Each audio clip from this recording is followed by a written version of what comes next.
Good morning, thanks for joining me. I thought I'd do a reading vlog this time. I'm going to be reading The Sinking Admiral by the members of the Detection Club.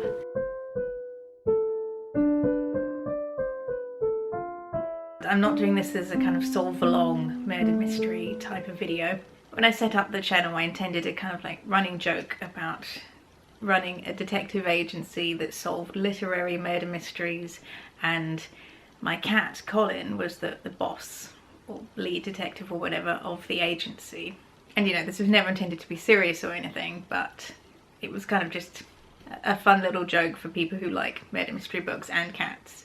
Unfortunately, I haven't mentioned this before, but unfortunately about 2 months after I made my first solve-along mystery, I was working on my second one, which isn't posted on the channel. It was for a book called Who Killed Robert Prentice by Dennis Wheatley, and it's one of the crime dossier series, which really inspired the whole channel and the whole idea of making these videos. And it was going fine, and Colin was there, you know, I had a few clips of him and everything, but I had to stop making the video for some reason. I can't remember. I think it was when I had to go to Jersey for the funeral, and then I just never got back into the book. And then a few weeks later, after I got back from Egypt, Colin actually passed away. It was really sudden, really unexpected, really quick. So over 48 hours he went from being fine to buried in the garden. And I wasn't sure what to do with the channel in terms of like the name of it and like the silly jokey concept. I'm keeping it as it is for the time being, but yeah, there will be no fat cat boss of the agency. I will resume the solve-along videos, but they're kind of on hold for the time being until I sort myself out a bit more. I probably will go back and finish Who Killed Robert Prentice because it was an interesting book and concept, and I'll probably include the little clips of Colin that I got, but it will be his last time online. And although I do have a cat in the house at the moment, sitting on the cat tree out of shot, he is a foster cat, and so he's not allowed on social media, whether YouTube or any of the others. And I'm not going to like say his name or anything like that because he's not up for adoption. He does have an owner, but it's not me, so I don't have permission. And you know, there's all sorts of security things around the charity that I'm fostering him through, which is a pity because he is a gorgeous, beautiful cat who would look good on the internet, you know. But he's not, I don't feel he's particularly fat, I just think he's very fluffy. So he can't be the boss of the Fat Cat Detective Agency. Anyway, on to happier news. I'm going to be reading The Sinking Admiral by the Detection Club. I'll be honest, I don't know much about this other than it's kind of the sequel to the Floating Admiral. That is the, as far as I'm aware, that's the most famous of the Detection Club's kind of collectively written stories. I haven't read that because the only copy I could find in Hay-on-Wye was over £300, and I just haven't got around to like an ebook or audiobook or anything. And I don't know anything about the plot of this book really, or how it's structured. I'm not doing it as a solve-along because although the Detection Club members are meant to be following the rules of fair play when they write their own books, I don't know how they structured it when doing a collaboratively written book. It says on the back, The Sinking Admiral continues a tradition established by the Detection Club's founders in 1931, when the other people wrote The Floating Admiral, a collaborative novel to challenge themselves, fox their readers, and help to pay for the club's running costs. Now, 85 years later, 14 of today's leading crime writers have repeated this unique game of literary consequences, producing an original, ebullient, and archetypal whodunit that will keep readers guessing right up to what the crime lovers insist on calling the denouement. So the fact it says archetypal implies it might be fair play.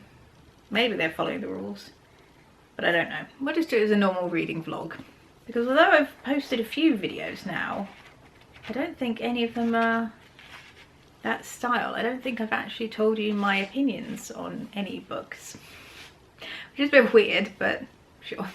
It's just the way things have panned out. It's not like I particularly plan my videos or schedule anything. I'm just making it up as I go along. So then in the blurb, let's have a look. The Admiral, I'm gonna have trouble saying the word Admiral this entire video, by the way, so just roll with it. The Admiral is a pub in the Suffolk seaside village of Crabwell. The Admiral Byng. The Admiral is also the nickname of its landlord, Geoffrey Horatio Fitzsimmons, as well as the name of the landlord's dinghy. None of them are as buoyant as they should be, for the pub is threatened with closure due to falling takings. Tempers are already frayed thanks to the arrival of a television documentary team when Fitzsimmons is found dead in his tethered boat. The villagers assume a simple case of suicide and fear that their debt-ridden pub will now sink without trace. The journalists seem determined to finish the job by raking up old skeletons, but they weren't banking on the fact that this story has been written by 14 extremely competitive crime writers, arch bamboozlers who will stop at nothing to save a good pub. When was this written? Because failing pubs is definitely a modern problem. 2016. And I'll be honest with you, I haven't heard of any of these authors. Simon Brett, Kate Charles, Natasha Cooper, Stella Duffy, Martin Edwards. I think I might have heard of him, maybe, can't remember. Ruth Dudley Edwards, Tim Heald, Michael Jex, Janet Lawrence, Peter Lovesey, Michael Ridpath, David Roberts, Elsie Tyler, and Laura Wilson. Edited by Simon Brett. Oh, so he wrote a chapter and he edited it. Okay, well, let's see how I get on. Okay, so off to an interesting start. Not even into the story, just reading the introduction. So Simon Brett, who was the president of the Detection Club when this was written, explains that the original, the Floating Admiral, each writer wrote a chapter, and then they were all writing the same genre though. They were all whodunit writers as their main job, and so they each wrote a chapter and they read the one before them, took the clues, added their own bits, tried to figure out like what they thought the ending should be, wrote the next chapter, passed it on. And so it was, and when the book was printed, not only did it have everyone's chapters, but it had everyone's solutions at the end. This was written a bit differently because he explains nowadays there's all sorts of subgenres in crime writings. Not everyone is, very few people are writing a traditional whodunit style. And so in order to play to people's strengths, rather than writing a chapter each, they wrote a kind of component each. So if somebody was an expert about police procedurals, then they wrote all the things to do with the police investigation throughout this book. If somebody was an expert on forensics, then they wrote that bit. You know, if somebody knew a lot about financial crimes, they wrote the stuff to do with, you know, the financial problems that the pub was having. Whereas the Floating Admiral was like a series of dominoes leading onto each other. The Sinking Admiral is more like a jigsaw, so it's all interlocked with the different writers writing different parts of the story rather than just an individual chapter. And so they had planning meetings together to make sure it all made sense. And the editor, you know, said that it was an editorial nightmare, enjoyable but complicated. And then 2 chapters before the end of this book, they got together and had a dinner. They called it a whodunit dinner, in order to plan out the ending and make sure it made sense. And everyone at the dinner was asked 2 questions.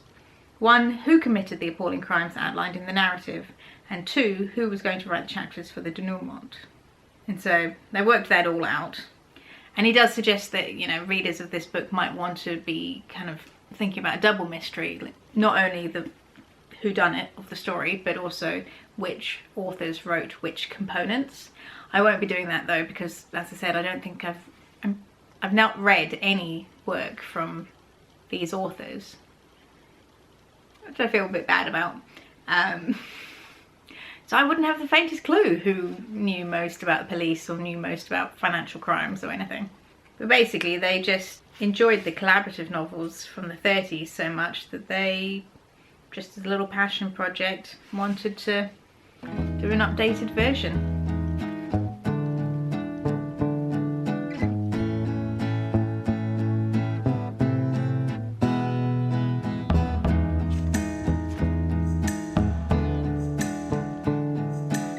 Okay, so it is the next day and I'm about halfway through page 162.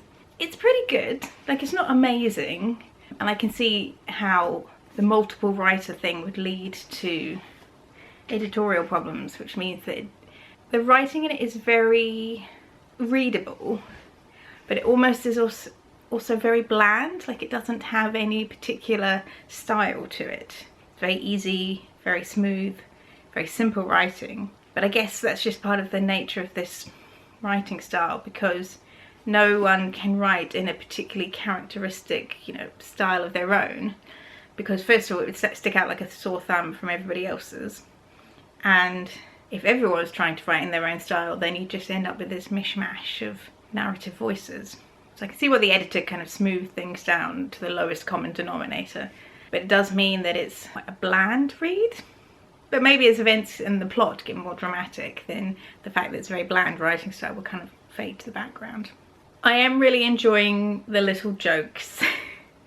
So throughout the characters in the book, a lot of them have the surnames of classic Golden Age original Detection Club members. So there's like a Chesterton, a Sayers, a character called, I can't remember them now. There's definitely Christie, there's Kennedy, probably a whole bunch of others who I actually don't recognise because I don't read that much Golden Age crime fiction. But I imagine most people reading something written by the Detection Club nowadays would be familiar with the writers of the Golden Age when it was originally set up. So yeah, that is cute. And they are main characters, they're not just side characters. Like Chesterton is one of the detectives. I hope Cole isn't a Golden Age crime writer, because he's also one of the detectives in the story, but he's the more like buffoonish, crass old man. Whereas Chesterton is young and handsome and very appealing to our main character, who does spend a bit too much time admiring the faces and physiques of the young men around her. So the main character is called Amy Walpole. She's the bar manager of the pub that's kind of having financial troubles and that everything's based around. And it's following her and a TV documentary maker called Ben Milne.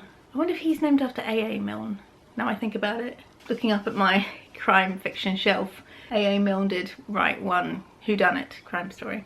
What was I saying? Oh yeah, so the basic plot is that there's this small Suffolk town. Funnily enough, I grew up in Suffolk. Well, I lived my childhood in Suffolk, so it's like, oh, reminiscing. But anyway, it's a small seaside town in March that this is all happening. So the weather is grey and horrible, and the wind is whipping across the sea, making everything cold and miserable. And the action is centred around this pub called the Admiral Byng. And it is, like a lot of pubs, financially struggling, and the owner is considering whether to sell it or keep it, or try and keep it going. And I'm going to try and keep this spoiler free, but I'm just trying to summarise it. On the last evening of his life, he has what he's called his last hurrah, and he gets very drunk and has a big party, and everyone is in town because this film crew is filming the demise of the local pub, and so everyone wants to be on TV, so everyone's there.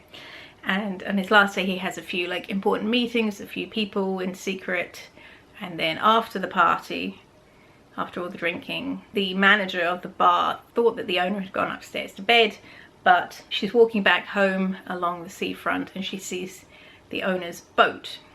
So the dinghy boat is also called the Admiral. So there's three Admirals. There's the pub, the owner of the pub, and the boat. And she notices that the boat is kind of in the wrong position, like the wrong way round, and it's also in a different part of the beach from where she saw it earlier in the day. So she goes up to the boat to try and rearrange the tarpaulin. Tarpaulin's also messed up, like the cover over the boat, because the storm is coming.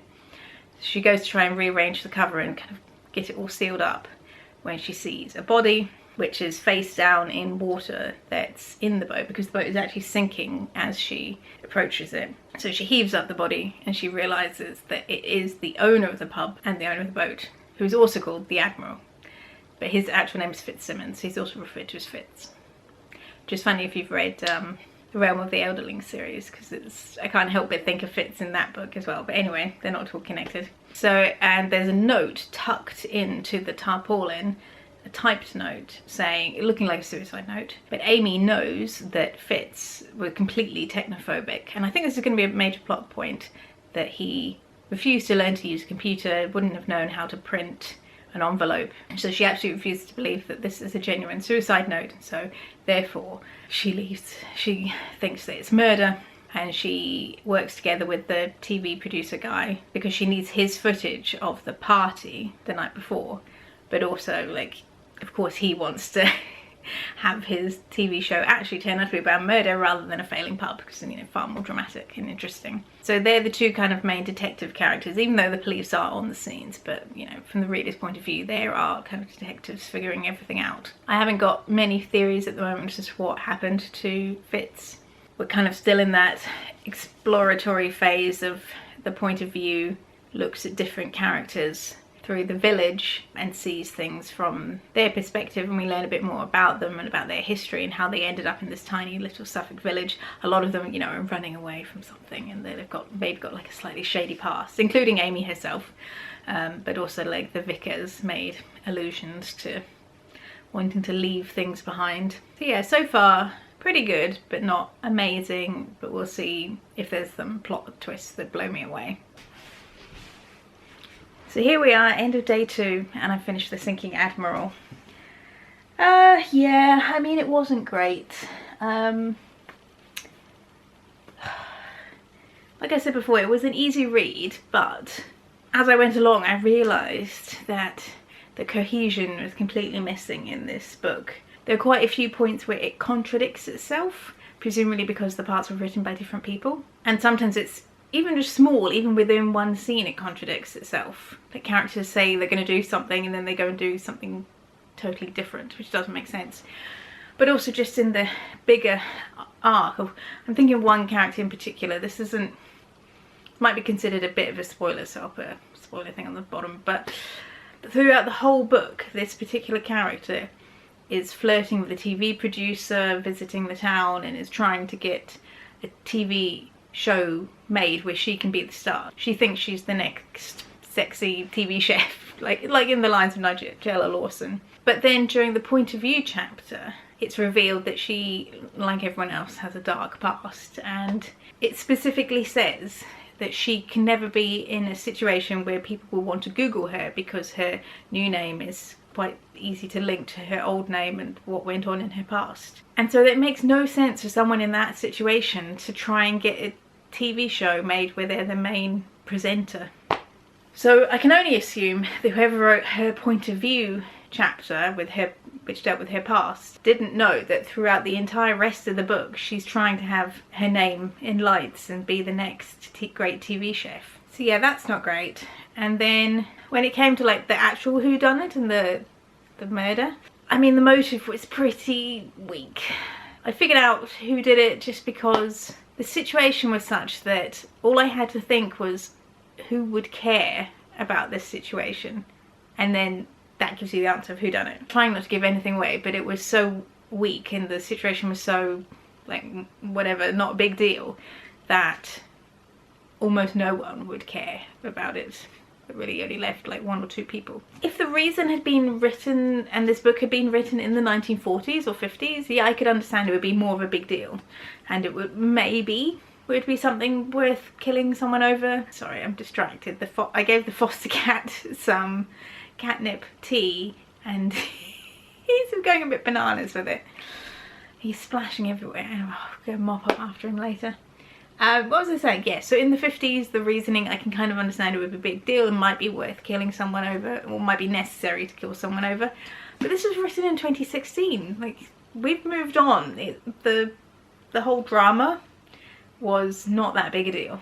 And even where the events played out, when the truth came to light about the situation, everybody was acting and kind of agreed that it was not that big a deal.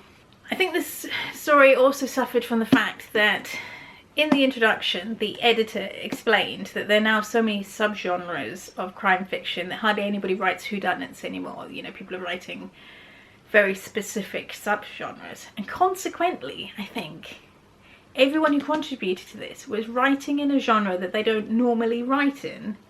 It wasn't their strength. And so you get this amalgamation of people's not their best work. So yeah, it suffered from that, and I was tempted to give it a 3 stars because it wasn't like terrible, but the disappointment level means I do think I'm going to downgrade it on Storygraph to 2.75. It was just a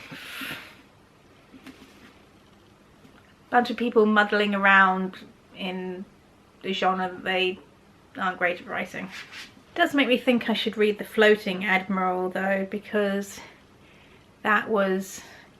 oh yeah, that's the other thing. It's almost like somebody got the idea to write this book, The Sinking Admiral, based on the Floating Admiral, you know, contrast.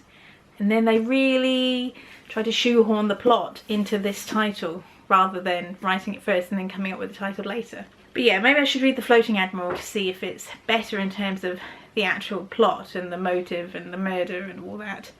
But also, everyone who contributed to that book would have been experienced in writing whodunits, and so maybe the actual complications of the crime and the motives and alibis and such, maybe I handled much better. I would hope so. That's why I'm intrigued to possibly read it. Just want to look up what the average rating is on Storygraph to see if, interested to see if people agree with me, because he's splashing so much. Because I never look it up before reading a book, because it would set my expectations. So it is, ooh, 2.45. That's really low. Based on how many, oh, summary of 10 reviews. There's not very many. Gosh, did nobody buy this book? Considering they're written by famous writers and they're generally to raise funds for the detection club so they can have their fancy shindigs. What have people said? The conclusion, while probable, seemed a bit cobbled together. Yeah. Oh, somebody who gave it 2 stars said they enjoyed The Floating Admiral, so hopefully that's quite different.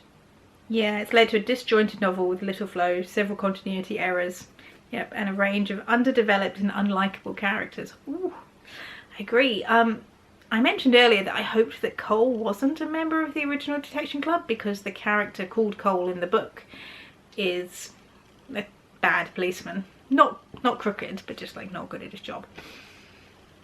And I looked up some of the members, and yeah, one of them was, well, there was actually 2 called Cole. They were a married couple who wrote together. So yeah, I would consider that a bit of an insult to have my name put on such a character.